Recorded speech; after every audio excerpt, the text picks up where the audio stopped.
Depois, quando a Oligás deixou de ser separado, voltou a participar de Construções e Comércio Camargo Corrêa, né, a presidência, a vice-presidências, tinha que ter conhecimento, porque isso é inevitável. Por exemplo, o senhor mencionou já o nome do senhor João Auler, que ele repassou os contratos. Ele tinha conhecimento? O João Auler tinha conhecimento porque ele participou no passado, né, e conheceu as pessoas no passado. Então, não tenho dúvida que conhecimento ele tinha. O senhor mencionou também o nome do senhor Dalton Avancini. Ele tinha conhecimento? Tinha conhecimento. Consta aqui, ele é uma das pessoas que assinaram esse contrato de consultoria, o primeiro contrato. Sim. Ele soube depois que esse contrato ia ser utilizado para liquidação das propinas? Sempre. Nada era feito sem conhecimento. A nossa corporação é grande, então dificilmente uma pessoa só toma uma decisão para efetuar um pagamento, seja o que for. Existe até um processo extremamente delicado para aprovação de pagamento. Consta aqui depois nesses aditivos, Marcelo Stulini Bisordi assinou o aditivo da Costa Global. No caso foi segunda assinatura. O Marcelo, ele é vice-presidente institucional, não trabalhava com a área de óleo e gás, não convivia com o que acontecia na Petrobras, e não é do meu conhecimento que ele saiba qual é a finalidade do contrato. Ele não sabia que esses contratos aqui de milhões aqui eram 2 milhões e 200, valor não, pendente de pagamento? Isso aí é porque esse contrato tinha um revestimento de consultoria, que é plausível, é um valor compatível com uma consultoria no mercado de óleo e gás. O seu substituto no óleo e gás, quem foi mesmo? No caso foi o próprio Dalton, né, até ele vir a ser presidente da corporação. E quem ficou lá foi Paulo Augusto, que sabia que era o diretor de operações, que ficou tocando os contratos. Num dos seus depoimentos, lá constou o seguinte, que indagado dentro da estrutura hierárquica da empresa Camargo Corrêa sobre o grau de conhecimento e participação dos funcionários em geral nas fraudes nos pagamentos de propinas, afirma que havia conhecimento e participação nos ilícitos desde a diretoria executiva até a presidência executiva da Camargo Corrêa. Isso. É isso? São diretores e o presidente. Os diretores dos outros setores sabiam? Não, porque eles praticamente não tratavam, nem conheciam as pessoas dentro da... Então, por exemplo, os negócios de energia não eram de conhecimentos do setor de óleo e gás e vice-versa. O Conselho de Administração? O Conselho de Administração não sabia de propina, pelo menos pelo meu conhecimento. Eu até cito isso de uma forma clara. Por que motivo, né? Porque do jeito que isso já vinha, a forma com que se liquidava através de contratos de consultoria, e esses contratos, a grande maioria, com serviços majorados, então eram de serviços existentes e com serviços majorados, né? Existem muito poucos casos de um contrato que é 100% sem serviço. Então, eu diria que a propina dentro da Camargo Corrêa era um custo para a questão da Petrobras. E a gente não discutia. Ele era um custo que representava 1% do contrato. Eu tinha custos que representavam 30%, 40% do contrato, e nem esses de valor tão grande eu chegava a discutir com o Conselho, quanto mais de um valor que não é representativo. Mas não tinha um risco do senhor fazer esses pagamentos, ainda que através desses subterfúgios, do senhor ser responsabilizado depois dentro da Camargo Corrêa por fazer esses pagamentos? Vamos dizer, sem que isso fosse formalizado ou colocado isso de uma maneira mais clara dentro da Camargo Corrêa? Veja bem, eu acho que se eu tivesse que tomar a decisão de fazer um combinado, possivelmente eu ia recorrer até amparo o máximo possível dentro da estrutura.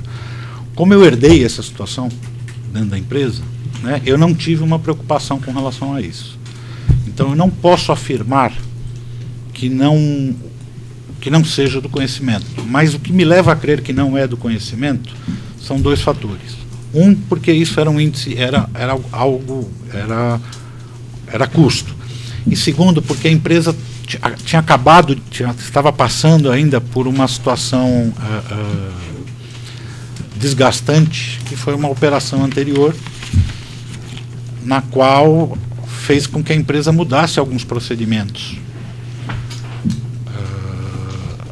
E isso afastou, acho que qualquer tipo de discussão a esse respeito. Mas é muito difícil para mim falar se tenho conhecimento ou não.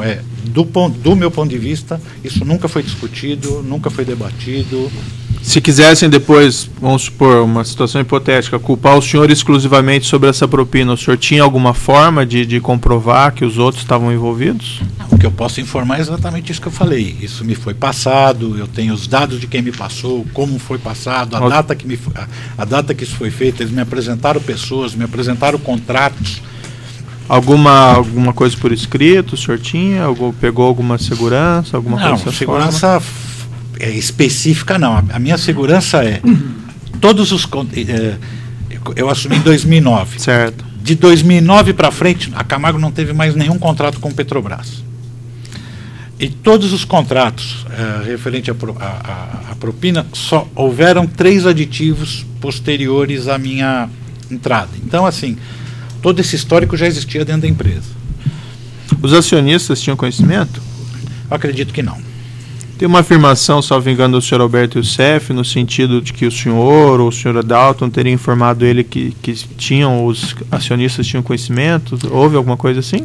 O senhor Alberto Youssef, ele era um cobrador contumaz, ele tinha uma capacidade de cobrança muito forte. E ele tinha muita criatividade, ele trazia várias soluções para viabilizar pagamento. E muitas dessas soluções, por nós, foram reprovadas. Então ele trouxe, por exemplo, MO, como uma empresa que eu podia celebrar um contrato para efetuar um pagamento. Ele trouxe outras empresas, as quais não foram aprovadas, vamos chamar assim, dentro da Camargo Corrêa, porque eram empresas muito frágeis. E chegava em alguns momentos que eu tinha que chegar para ele e falar, ó, existe um impedimento para eu te fazer o pagamento. Ele falava, pô, mas eu te trago a solução, você não quer? Eu estou chegando à conclusão que você não quer me pagar. E aí a frase que a gente colocava era do imponderável. Existe algo acima de mim que manda eu ser zeloso, que pede para eu não fazer o pagamento, e a gente colocava dessa forma. Mas em nenhum momento, da minha parte, eu tratei isso com os acionistas. Especificamente o contrato da Repar e da Renest, como foram feitos repasses para o senhor Alberto Youssef? Na Repar, foram feitos através... A Repar e a Renest, eles tiveram um período similar de acumulação de repasses. Uhum. Porque o contrato da Repar, ele iniciou com um projeto de engenharia que tinha que ser desenvolvido pela Camargo Corrêa e pela Promon. Então isso demandou um tempo para o início da obra e para os grandes faturamentos. Então as duas obras se aproximaram muito. E aí passaram-se a se utilizar os mesmos veículos. Então, por exemplo, foi utilizado a Sanco como um veículo. Então a Sanco celebrou um contrato com a Repar de prestação de serviço, o qual foi feito um pagamento, e celebrou contrato com a Renest de fornecimento e prestação de serviço, que foram feitos outros pagamentos. Existiram contratos junto a outros prestadores de serviço, alguns da Camargo Corrêa, que foi pedido pela Camargo para que esses prestadores se entendessem com o Alberto para efetuar o pagamento, e alguns trazidos pelo Alberto que foram aprovados, uma consultoria jurídica, uma consultoria tributária, que isso acabou sendo utilizado. No caso esse, já que é mencionado na denúncia com maiores detalhes, esse da Sanco, como exatamente era, vamos dizer, não sei se eu entendi, era embutido o valor da propina nos contratos? A Sanco, ela veio num primeiro momento, e na obra da Repar, que era a obra que já tinha condições de fazer pedidos de tubo, já tinha colocado 90% dos seus pedidos no mercado com outras empresas. O que tinha restado eram 10%, que eram de materiais de baixo valor agregado e de difícil disponibilidade. Então se optou por, naquele primeiro momento, se pagar exclusivamente por serviços. Então foi feito um contrato de serviços com a Sanco, de acho que 3.600.000 na Repar, e que isso foi repassado para a Sanco pagar para o Iusf. Tá, mas esse serviço então não foi prestado de fato? Não, não foi prestado. O segundo foi na Renest. Como na Renest nós tínhamos recebido as ordens de compra, já tínhamos a delimitação, se condicionou a Sanco, numa reunião entre Alberto Iusf, Márcio Bonilho, eu e o Dalton, que ela fizesse fornecimentos a Camargo com preços abaixo daqueles preços que a Camargo tivesse de cotação, senão a compra não ocorreria. Tá? A Camargo deveria ter uma vantagem. Até porque a Sanco era uma empresa ainda que deveria ser testada numa performance dessa monta. E nessas condições ficou estabelecido que deveríamos achar, através deste fluxo, formas para pagar o Alberto. E isso foi feito através de novas emissões de faturas de serviço que foram feitas pela Sanco. Serviços que não foram prestados? Que não foram prestados. E nas mercadorias, no fornecimento do material desses tubos, não houve superfaturamento também? Não. Não, esses preços... A Sanco ela tinha um preço extremamente competitivo, porque o mercado nacional estava tomado e ela começou a fazer importação de tubos da China e de outros locais, e ela tinha um preço efetivamente mais baixo. Vale aqui uma ressalva, a hora que eu falei que o faturamento não tinha um respaldo de serviços, entre o preço de venda da Sanco ela não me entregava pura e simplesmente um tubo, ela tinha alguns processos que ela tinha que fazer para me entregar a tubulação, que eram serviços. Tá. Mas isso eu entendo que estava coberto no preço de venda da tubulação. Então esses contratos de serviços não tinham serviços reais remunerados ali? Não. Né? E essa reunião, o senhor mencionou, participou o senhor, Alberto Iusf, o Dalton Avancini e o Márcio Bonilho? Exato. Isso foi discutido claramente na reunião, que haveria essa simulação, então, de contratos? Sim. E o que foi explicado para o senhor Bonilho? Para que serviria esses valores? Foi falado ali abertamente que isso era propina? Como é que era? Isso foi trazido. Como a Sanco foi trazida pelo Iusf, né?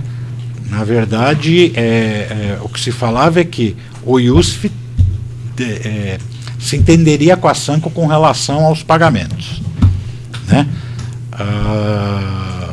Falar que houve ali isso vai ser feito 1% para ser pago ao Paulo Roberto e ao PP, não foi dessa forma, mas ficou subentendido que existia sim um benefício que ele tinha que transferir ao Iusf, né? Isso ficou determinado. O senhor mencionou desses pagamentos da propina, o senhor mencionou que eram destinados ao PP também, ao partido ou agentes políticos específicos dentro do partido? Eu não sei lhe falar, porque, na verdade, o que aconteceu? Com a existência tanto dos operadores, a gente não fazia interlocução com políticos. Então, quem fazia esse trabalho eram esses operadores. Então, eu não tinha noção de quem efetivamente era beneficiário ou não. Eu sei que representava a entidade PP por ouvir falar ali, né, até ouvi do próprio Paulo Roberto uma vez. Mas nunca de identificar assim, quem é que seja o beneficiário. E esses valores repassados ao senhor Alberto Iusf eram só para o PP ou eram para outros partidos também? Que eu saiba, só para o PP. No caso da diretoria de serviço, o senhor mencionou que ia para o PT, é isso? Exatamente. E quem que operava pelo PT esses valores? Ou o senhor tratava diretamente com o Renato Duque? Não, eu tratava com o Júlio Camargo. Eu só tive no tema propina, eu tive uma única reunião com Renato Duque e Pedro Barusco, na residência do Dr. Júlio Camargo, no qual esse assunto foi abordado pela única vez. E a partir dali foi falado, quem trata deste tema com você é Júlio Camargo. Então, a partir desse momento, eu só voltei a falar com o Renato Duque sobre propina o dia que ele saiu, que ele me pediu para fazer o faturamento através da empresa de consultoria. Mas por que o senhor disse que ia para o PT? Ele foi falado isso? Porque em determinada ocasião, também citada na minha delação, por volta acho que de 2010, Eu fui procurado pelo senhor João Vacari, tesoureiro do PT, que me chamou para um encontro, e nesse encontro ele me informou que tinha consciência que nós estávamos atrasados com os pagamentos junto à área de serviços, que a área de serviços tinha obrigação de repassar pagamentos para o Partido dos Trabalhadores, se eu não desejava fazer o repasse direto ao partido através de doação eleitoral. Eu, Camargo Correia. Eu comuniquei a ele que essa decisão não cabia a mim, levei internamente para a área institucional nossa, que é responsável por doação, e não teve andamento, que com certeza a Camargo não faria uma operação dessa. Mas antes o senhor não tinha conhecimento nessas reuniões, por exemplo, com Júlio Camargo, com Renato Duque, Pedro Barusco? Escutava falar. A gente sabia que o Renato Duque era uma indicação do PT, mas assim, volta a falar, a gente tinha uma distância muito grande dos partidos políticos, né? A gente tratava exclusivamente com Petrobras, né?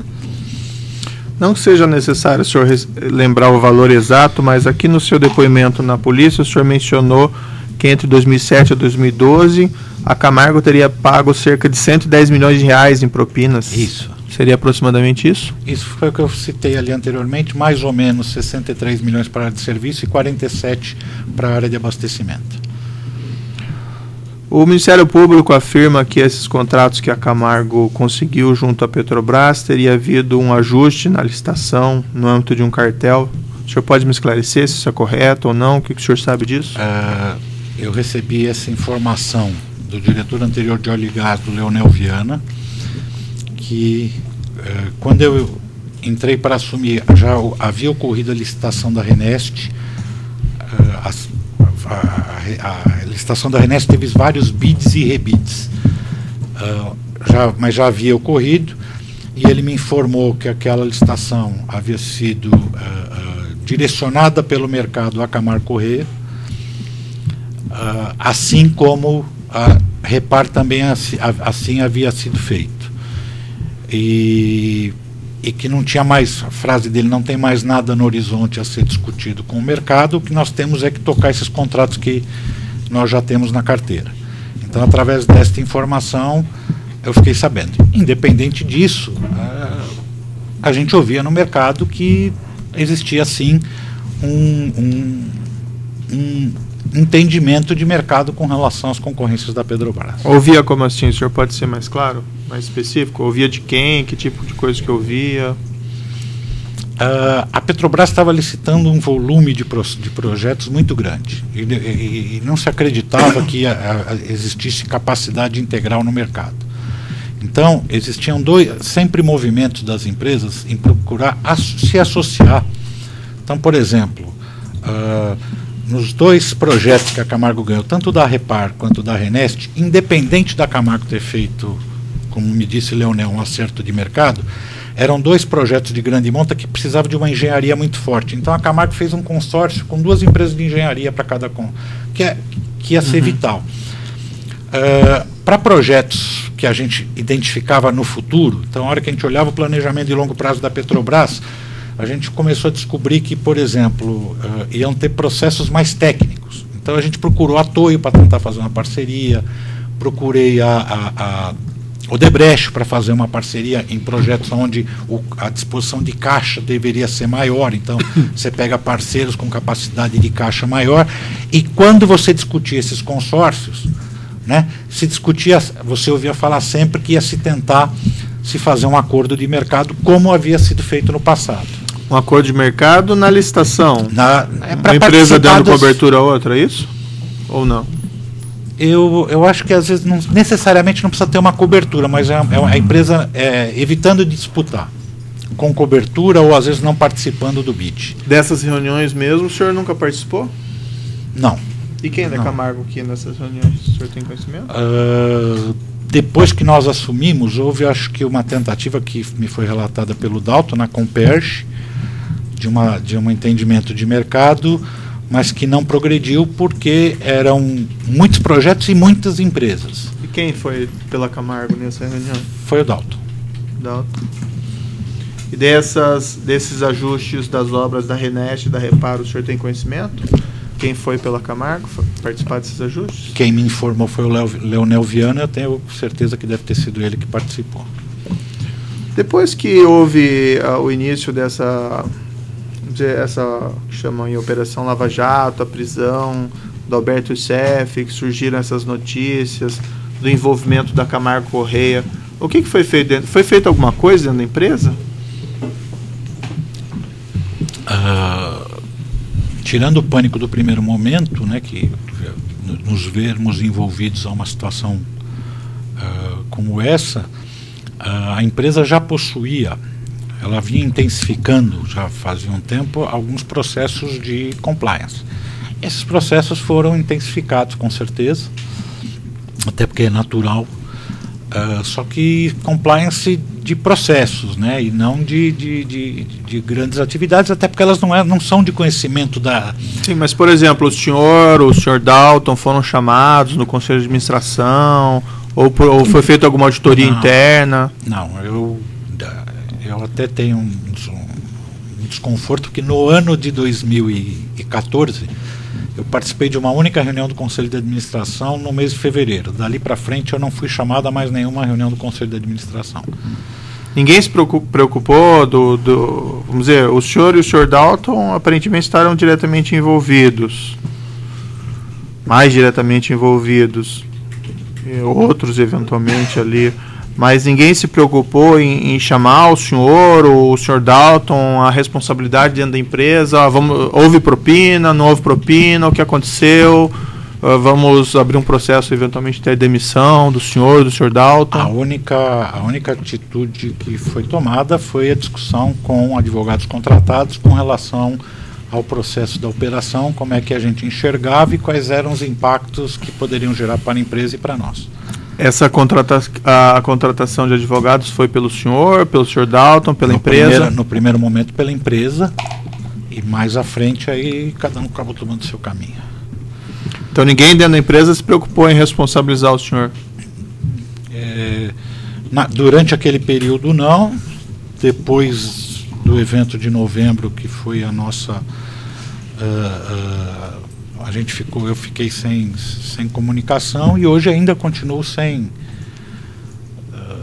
muita informação do que está ocorrendo lá internamente, né? O senhor permanece com o vínculo empregatício? Ainda estou com o vínculo empregatício e estou buscando um entendimento com a empresa que eu quero romper o vínculo empregatício, porque eu não tenho, eu enxergo que para mim não é mais salutar eu manter o vínculo empregatício para o meu momento atual.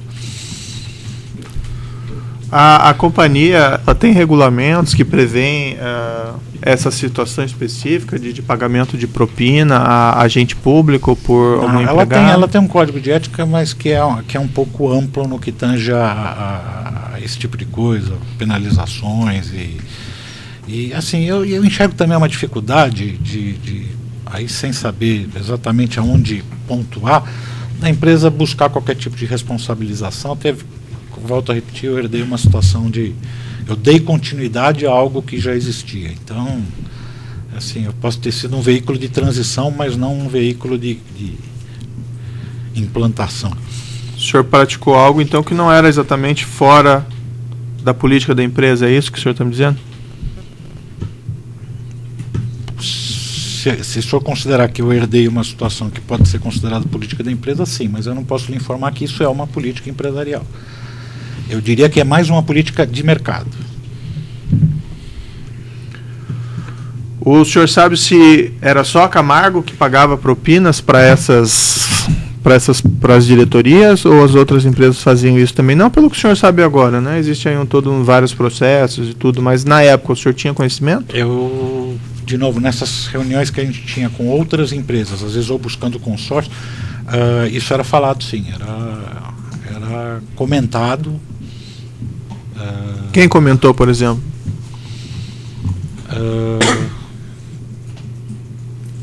Por exemplo, o Márcio Faria do Odebrecht comentou, e assim, o Ricardo Pessoa da UTC comentou, e todo mundo tinha um desconforto com relação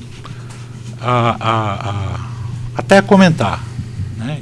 No fim do dia, embora seja mais ou menos aquela situação que eu lhe comentei, embora seja uma situação que você começa a conviver e você passa a achar até normal, na verdade isso gera um desconforto na hora que você avalia.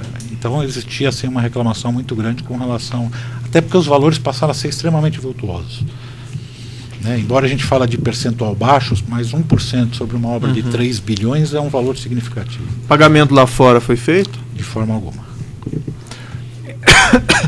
Consta também uma referência que o senhor também teria recebido valores? Na verdade, o que ocorreu? Quando da contratação da Sanco, quando me trouxe a Sanco, o Alberto Youssef, e a Sanco se viabilizou tecnicamente dentro da Camargo, abriu um mercado para a Sanco, justamente o motivo que levava a Camargo a ter restrições para contratar a Sanco. A partir do momento que a Camargo contratou, abriu o mercado para a Sanco, ela passou a ganhar a possibilidade de fornecer a vários. E aí o Alberto Youssef me ofereceu um partilhamento das comissões de venda que ele ganharia da Sanco. Não me foi informado por ele quanto seria isso. A única coisa, foi assim, puxa, você ajudou a abrir mercado, eu estou ganhando comissão da Sanco, eu vou partilhar essa comissão com você. E isso acabou ocorrendo. Isso não era parte, então, dos valores da propina do abastecimento? Não. E quanto que o senhor ganhou aproximadamente de comissões nesse? Do Alberto Youssef, R$500 mil. Por hora, acho que as indagações do juízo são somente essas. Eventualmente posso fazer alguma mais ao final, passo ao Ministério Público. Só fazer uma interrupção aqui por causa do tamanho do áudio.